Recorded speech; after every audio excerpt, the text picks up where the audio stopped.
We begin in Cairo, where it is looking increasingly possible that Hamas, which controls the Gaza Strip, and Fatah, which controls the Palestinian Authority, may reach a reconciliation deal. It would come after more than 10 years of strained relations between the two parties. The tension started when Hamas claimed victory to control the Gaza Strip in 2006. The Palestinian Authority and much of the international community refused to accept the Hamas win. And Israel and Egypt imposed a blockade on Gaza soon after the election. In an exclusive interview with I-24 News, the senior foreign policy advisor to the Palestinian Authority's president, Mahmoud Abbas, said this. That is going to end, and my firm belief is that sooner or later, and I hope sooner, we will end that separation and we will go back to a democratically elected unity government. We are not talking about these measures now. We hope that we will never get to any new measures. We are talking about how to make that final effort by the Egyptians work. And we are doing our best to make it work. And therefore, when you do so, you don't think of alternatives. The PA senior foreign policy advisor went on to say that the recent visit to the region by the U.S. Middle East envoy, Jason Greenblatt, and White House special advisor Jared Kushner was a disaster. He also said Russia, China, and the EU are becoming more likely to take over the role of mediator that the United States has held in an effort to secure a Palestinian-Israeli peace deal. Also, today, Egypt will likely reopen the Rafah border crossing after it was closed for a day and a half. The Egyptians say there was a technical malfunction. To the United States, where U.S. President Donald Trump now working to walk back what he said at that disastrous press conference with Russian President Vladimir Putin. In the presser, the president saying the United States has been foolish, that the U.S. and Russia share equal responsibility for the Russian meddling in the 2016 election, even going on as far as to say that he takes Putin's denial of Russia's role over reports from American intelligence agencies. On Tuesday, Trump coming out with this defense, saying he meant to say one thing but said another. I actually went out and reviewed a clip of an answer that I gave, and I realized that there is a need for some clarification. It should have been obvious. I thought it would be obvious, but I would like to clarify just in case it wasn't. In a key sentence in my remarks, I said the word would instead of wouldn't. The sentence should have been, I don't see any reason why I wouldn't, or why it wouldn't be Russia. Trump facing condemnation even from the most loyal members of his own Republican Party. Trump saying he accepted what he called Putin's strong and powerful denial that Russia interfered in the 2016 election. And with the Trump controversy in Washington, British intelligence sources now revealing that Russian intelligence agencies plan to step up hacking operations against Western countries. Intelligence officials told CNN that the Russians had moved to ramp down hacking in the months leading up to the World Cup in Moscow, apparently doing the same thing before the 2014 Winter Olympics in Sochi, Russia. The uptick in efforts to hack, now that the World Cup is finished, reportedly will target ways to exploit political turmoil along with destabilizing Western governments. And with all of this happening, former U.S. President Barack Obama making a rare political statement in public. He has been mostly silent since he left office in January 2017. He says authoritarian leaders are gaining power. Look around. Strongman politics are ascendant suddenly, whereby elections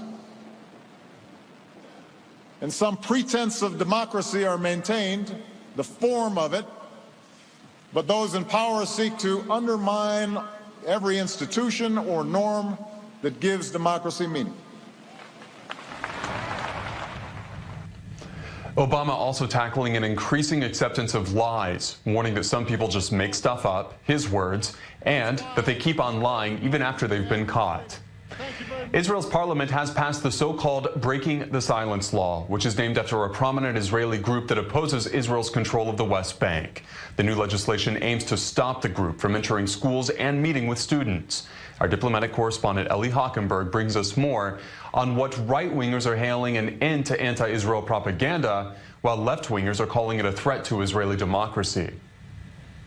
Breaking up. The disputed NGO Breaking the Silence can no longer enter Israeli schools. להצבעה על הצעת החוק The Israeli parliament passed a law on Tuesday allowing the education minister, currently hawkish leader Naftali Bennett, to, quote, prescribe rules for the prevention of any activity in an educational institution by any person or external body who is in serious and significant contradiction to the objectives of the state's education. But more specifically, it is aimed at diminishing the activity of Breaking the Silence, an organization that collects and publishes testimonies from former IDF soldiers on alleged violations of Palestinian rights in the West Bank. They have been accused of assisting anti-Israeli activities in efforts to boycott the Jewish state. Our target is not the army. Our target is the policy of continuing the occupation. We are part of the army. We believe that the army is being used for a purpose that is not defending the country. And about poisoning kids, we're talking about their future. Those kids, in about a year after, gonna do the things that I did in the army. Doesn't they deserve the small decency to know what they're about to do? Education Minister Naftali Bennett, who co-sponsored the bill, hailed the decision, saying, quote, "The reality in which organizations that undermine the legitimacy of the state of Israel and slander IDF soldiers will seep into Israeli students is over today. As long as they work abroad against the state of Israel and the IDF, I will not allow their activities in the education system." Breaking the Silence, for their part, say that this attempt to shut up those who open their mouths will not be able to conceal the occupation from the students, but it proves how much Bennett and his friends are afraid of their own ideology. It is time for Bennett and his friends to understand that as long as there is occupation, there will also be soldiers who will break a silence to reveal what we have been doing in the territories for 51 years. Want us to shut up? End the occupation. And that was Ellie Hockenberg reporting for us. The Syrian regime resumed its offensive late on Tuesday on the last rebel-held town in the southern province of Daraa. Dozens of casualties were reported in the town of Nawa and its surroundings after being pounded by intense shelling, reportedly backed by Russian military forces. Protesters now going into the 9th day of demonstrations in Iraq.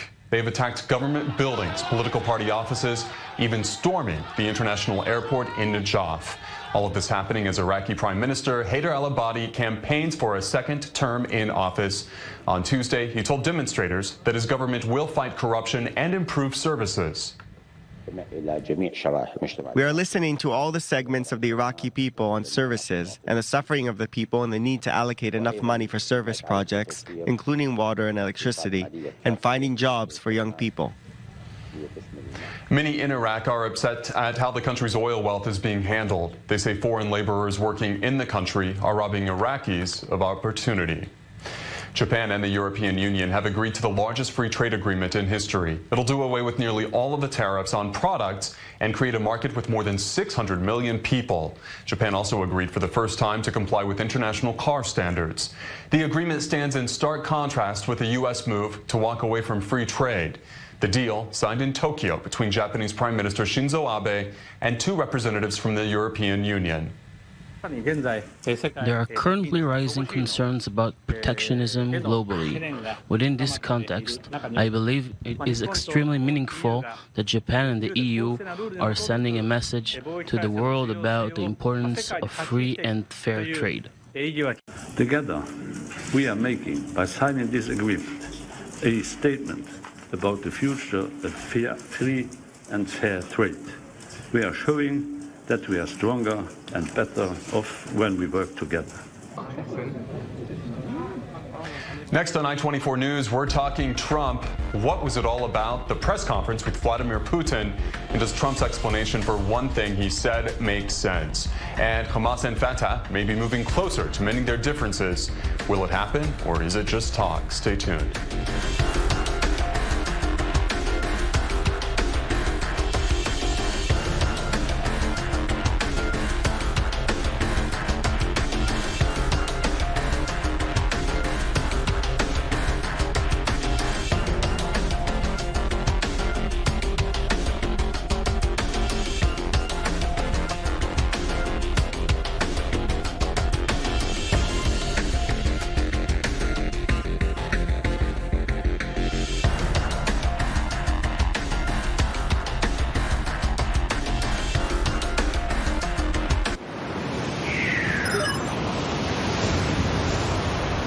Americans have simply lost trust in news media. What happened to the news? All I get is a daily serving of lies. Do your job and just tell me the news. I am overloaded with news that is useless. Give me the facts. Let me sort it. Where's the integrity? Why is the news so biased? I will never trust the media.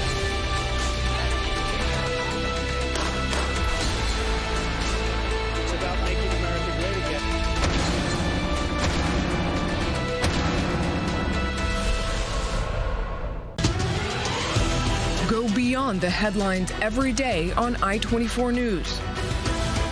Host Ami Kaufman talks to the news makers and pundits to bring you the story behind the headlines. The Spin Room with Ami Kaufman, only on I-24 News.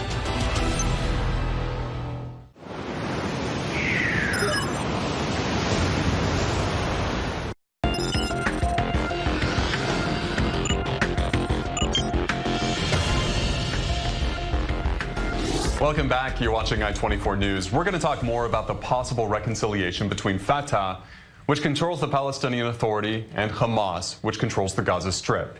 The two at odds since Hamas won control of the Gaza Strip in 2006. And the Palestinian Authority, along with much of the world, doesn't like it.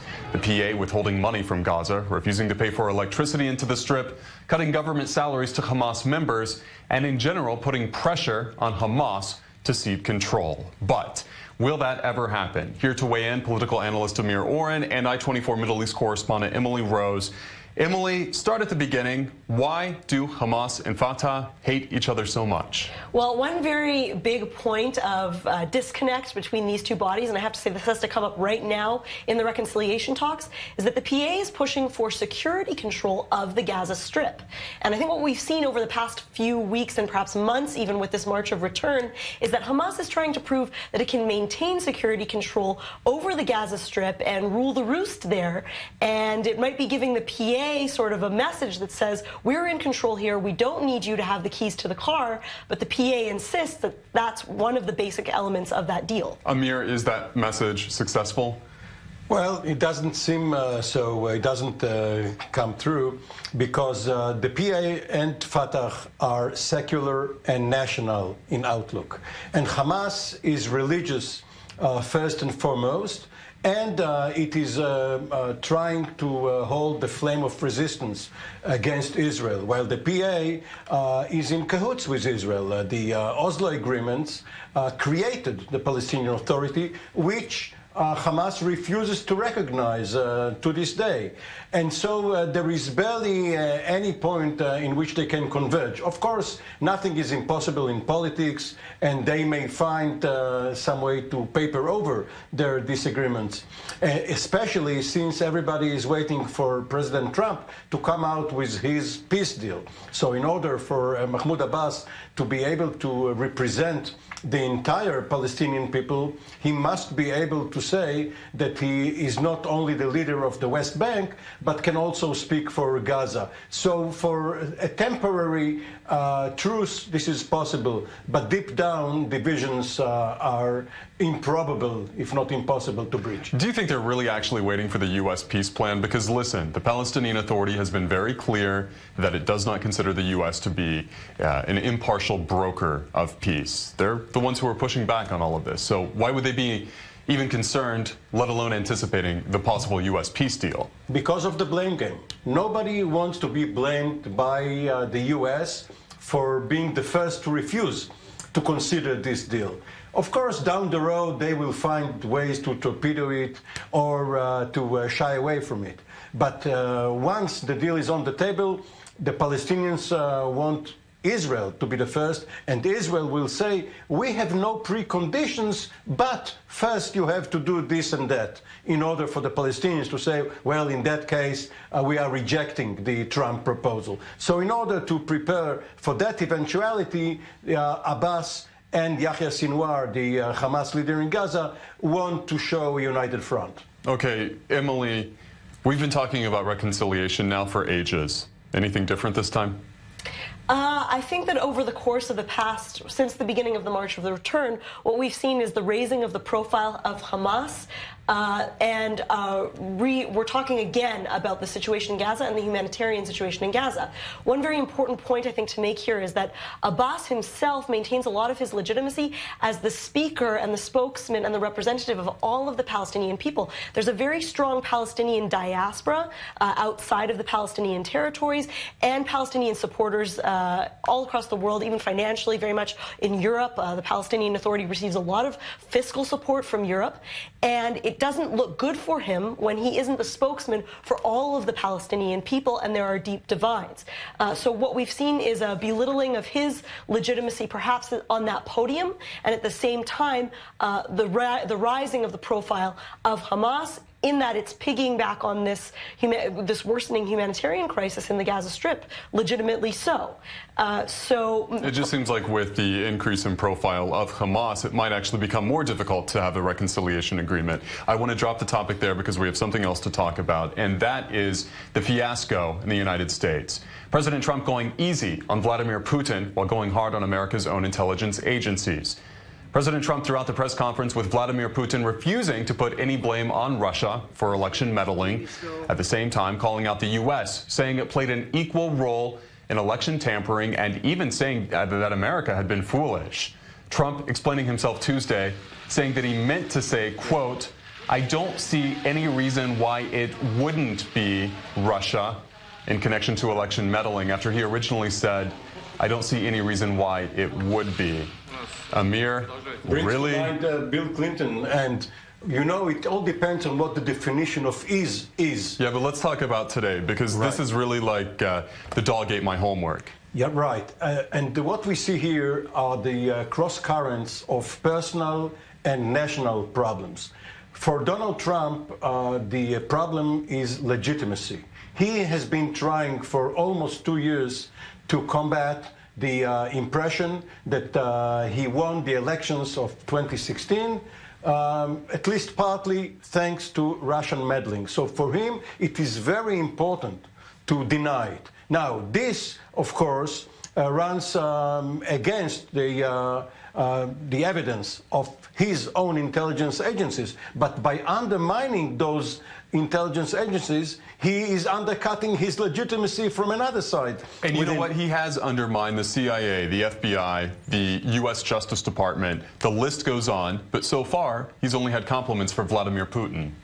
Yes, which of course brings to mind the question of why is he doing it. Now, there is a case for the way he is doing it on foreign policy grounds. He wants to take American boys out of Syria and, in a general way, move his isolationist foreign policy. For that, he needs Russian collaboration. He can make a case for that, even though... Wait, so the argument you're making is that he's pushing away from isolationism by embracing Putin?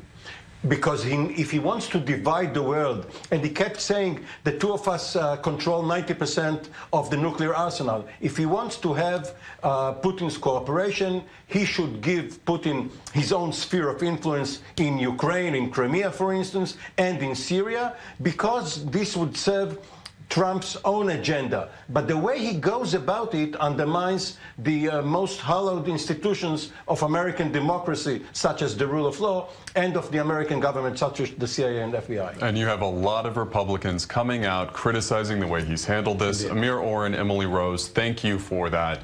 And next on I-24 News, they have been living as Christians for a very long time. Not anymore. Their story next. Original Veridesk was created to replace a cardboard box my colleague used to relieve his pain from sitting all day. And after working with businesses and over 1 million Veridesk users all over the world, we learned something important. Your workspace matters. And when it's active, it attracts the best talent, it creates a positive culture, it changes everything. And our new ProDesk 60 electric standing desk makes it easy to turn any office into an active workspace. Veridesk changed the energy level of my office immediately. It encouraged people to be on their feet and move in. And when you're on your feet, you got more energy and you just find yourself calling more people, texting more people. Next thing you know, it's leading to business. The entire work environment has only gotten more positive. People are more collaborative. People are more energetic. By standing, it just makes me want to move more, want to be more productive. With the ProDesk 60 Electric, we set out to make the best standing desk on the market. The challenge was to create the most stable electric standing desk for hundreds less than the competition. We started with a heavy-duty frame and added a stability crossbar so it's sturdy at any height. And we designed it to assemble in less than 5 minutes to help cut installation costs. It has 3 custom memory settings which let you get to the exact right height each time. We also know the look is important, so we created multiple finishes so you can choose the one that best fits your style. And of course, it's designed to work with all of our standing desk accessories. Plus, the ProDesk 60 Electric is backed by our warranty, so you can feel confident your desk will last. When you give people the ability to stand and move, they're happier, healthier, and that makes everyone more productive. Veridesk gives you options. If you would like to sit, sit. If you want to stand, stand fully. This is a day of activity. People move. So Veridesk gives you that option to move. It allows you to have extra energy and focus. I think better on my feet. I feel more part of the discussion, even when I'm just on the phone with somebody. It just makes those conversations easier and more efficient. This way I'm active in my office and I could be on the phone stretching out certain parts of my body, and I just found I was a lot more productive. Veridesk has allowed me a much better quality of life. Your body was built to move, and excessive sitting is linked to serious issues like heart disease and back pain. But research shows that standing desk solutions like Veridesk can improve employee health, and a healthy workforce helps lower healthcare costs. Try a better way to work with the Veridesk ProDesk 60 Electric. Go online for more information about how Veridesk can turn your office into a healthier, more active workspace with the Veridesk ProDesk 60 Electric or any of our desktop models. And if you want to see the ProDesk 60 Electric at work, you can try it in your office risk-free for 30 days. Your business can order in bulk and save even more. Shipping is free. If you don't feel you're working in a happier, more productive space within 30 days, we'll pick it up for free. Visit us online at veridesk.com for more information. Having the option to stand when you want to has a huge impact. When people are on their feet, they work differently. They go to talk to teammates, they're more collaborative and more engaged. That leads to greater productivity and positivity around the office. Veridesk has been a great partner in delivering the active office that we're trying to design that will attract and retain talent. Veridesk is certainly something people notice when they come in, that we think helps attract people because they say, oh, well, here's a company that cares about their employees because everybody's got this. It helped us recruit new talent. It's helping us keep talent, and it's helping us go and just always be on the cutting edge of everything, especially the look of our office. When people walk in and they see something they've never seen before, they want to be a part of it. Because of the Veridesk, now people are just kind of moving and shaking differently than they were before. If I'm an employee and I'm going to work and I walk into an office and I see Veridesk and I see that this company's thinking about how can I be productive? If I'm productive for myself, I'm productive for them. So it gives a great option. The standing solution and the way that Veridesk has designed it is the way of the future. Giving your employees the freedom to move throughout the day with Veridesk will improve the outlook of the entire office. Go online for more information about how the Veridesk ProDesk 60 Electric or any of our desktop models can transform your office into a more active workspace. If you want to try the ProDesk 60 Electric, you can do it risk-free for 30 days. Your business can order in bulk and save even more. Shipping is free. If you don't feel you're working in a happier, more productive space within 30 days, we'll pick it up for free. Visit us online at veridesk.com for more information. The active workspace is the new standard, and Veridesk is at the heart of it.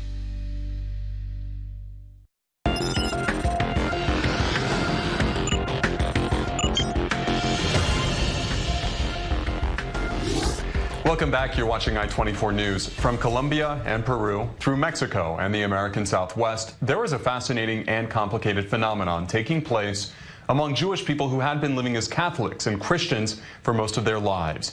Now they're going back hundreds of years to reconnect with their Jewish history, despite having been Christians for so long. I-24 News' Michael Shore went to Texas and New Mexico to find out more. There is another completely different kind of story happening on the border. Second day I'm here, I got a call from a gentleman in Juarez, which is our bordering town in Mexico, and he said, Rabino, I have to come and talk to you. And that's how it started for El Paso Rabbi Stephen Leon over 30 years ago. You know, I almost believe that it is beshert. You know, it was destined.